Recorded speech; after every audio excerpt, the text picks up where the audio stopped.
In today's video, I'm going to teach you how to set up and use HubSpot meeting links, a handy tool that can save you hours on scheduling and boost your productivity.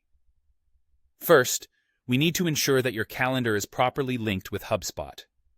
Begin by navigating to the Settings area, then find the General section, and click on Calendar. Once there, you'll see an option to connect your calendar. Choose whether you want to connect a Google or Gmail account, Office 365, or an Exchange calendar. It's essential to authorize HubSpot to access your calendar. By doing this, you maintain a seamless sync, keeping your availability up to date and avoiding double bookings. Next, we'll move on to creating your meeting link. Head over to the Sales section and find the Meetings Scheduler, which might simply appear as Meetings in your menu. Here, you'll want to click on Create Scheduling Page. When setting this up, choose the type of meeting that best fits your needs. You have the option for a one-on-one meeting for individual bookings, a group meeting for team availability, or a round-robin meeting which automatically assigns the next available team member.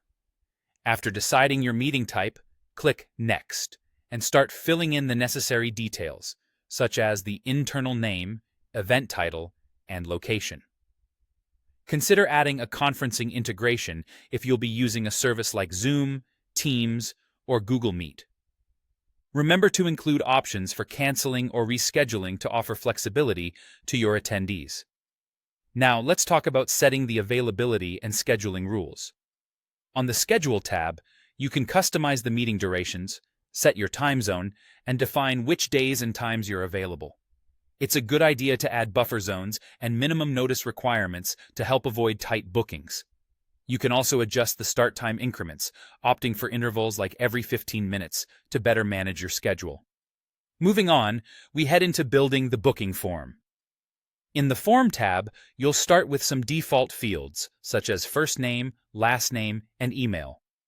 If you're on a Sales Hub paid seat, you have the flexibility to add additional contact property questions or custom fields. You can also enable CAPTCHA, block free email domains, or set up fields to collect guest information. If necessary, don't forget to configure the data privacy consents to meet your privacy requirements. As we near the end of setup, we'll customize the confirmation and reminder messages. Under the Confirmation tab, you have the option to redirect visitors to a thank you page once they've booked. You can also toggle the booking confirmation email on or off and set up to 3 pre-meeting reminder emails. If you choose to include personalized tokens, such as the event date or location, it can make reminders much more engaging. Finally, save and share your meeting link.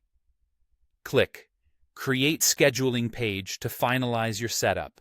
You can then choose to copy share link, use an embed code, or create a pop-up CTA, giving you the flexibility to place this link in emails, on your website, or even in a chat widget. And that's it. You're all set to start using HubSpot meeting links to streamline your scheduling process.